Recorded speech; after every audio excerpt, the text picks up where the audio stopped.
ओम शांति। मीठे बच्चे, बाबा ने तुम्हें संगम पर जो स्मृतियाँ दिलाई हैं उसका सिमरण करो तो सदा हर्षित रहेंगे। प्रश्नयास का सदा हल्के रहने की युक्ति क्या है? किस साधन को अपनाओ तो खुशी में रह सकेंगे?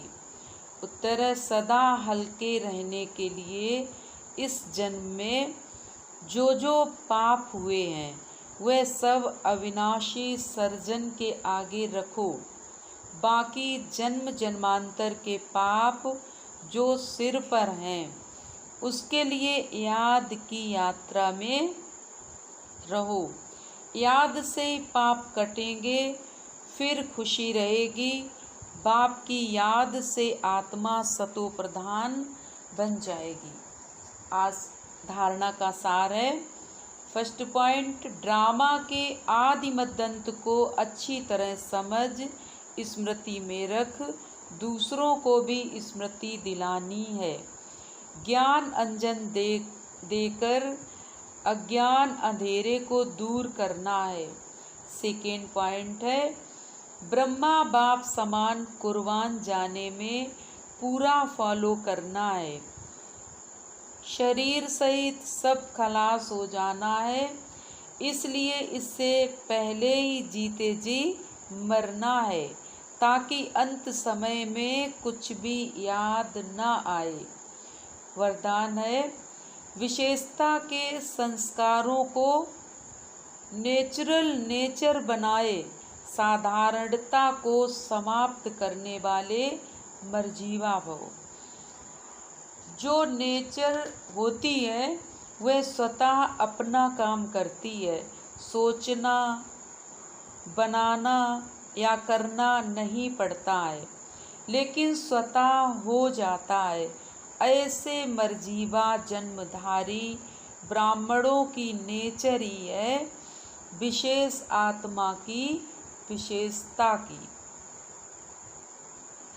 ये विशेषता के संस्कार नेचुरल नेचर बन जाएं और हर एक के दिल से निकले कि मेरे ये नेचर है।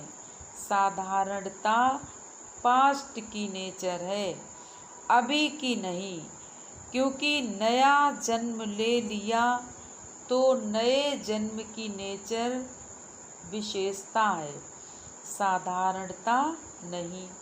स्लोगन है रॉयल वह है जो सदा ज्ञान रत्नों से खेलते, पत्थरों से नहीं। समझा क्या कहा बाबा ने? रॉयल वह है जो सदा ज्ञान रत्नों से, मतलब बाबा के ज्ञान रत्नों का मनन चिंतन करते हैं। बाबा 2 पेजों का जो खत देते हैं उसका गहराई से मनन चिंतन करते हैं और अपने स्वरूप में लाते हैं। वही ज्ञान रत्नों से खेलने वाले कौन होते हैं? रॉयल। पत्थरों से नहीं, पत्थरों माना व्यर्थ बातों से। सारे दिन मन बुद्धि इधर उधर भटकता, इसने ये क्या कहा, उसने ये कहा, ऐसा वैसा। तो बाबा ने कहा कि उन पत्थरों से जिससे हमारा जीवन व्यर्थ जाए, जिससे हमारा समय व्यर्थ जाए, ऐसे पत्थरों से, ऐसे व्यर्थ बातों से, ये व्यर्थ बातें ही हमारे लिए पत्थर हैं जो कि हमें तमो प्रधान बनाती हैं, नीचे ले जाती हैं। तो उन बातों से हमें मतलब नहीं रखना है। हमें सिर्फ ज्ञान रत्नों को मनन चिंतन करते हुए आगे बढ़ना है, क्योंकि जब हम ज्ञान रत्नों को मनन चिंतन करते हैं तब हमारी बुद्धि पॉजिटिव बनती है और हम चले सतयुगी दुनिया की ओर।